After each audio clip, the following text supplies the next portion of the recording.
जंगल से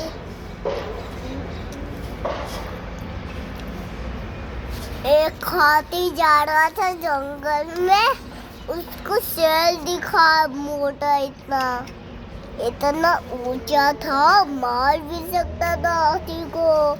और सूंड हिला के हाथी मार सकता था। वो गुस्सा हो गया। उनके मोटे मोटे हाथ थे और लंबी भी हाथ, जैसे जैसे हिला था और वीडियो रिकॉर्ड करना था। मम्मा से अपने प्यार करने वाले लाइक करें और चैनल को सब्सक्राइब भी कर दो।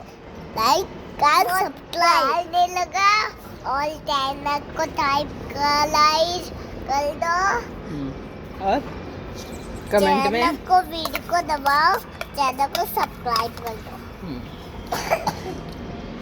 Bye bye. चैनल को सब्सक्राइब करो और ये दबाओ।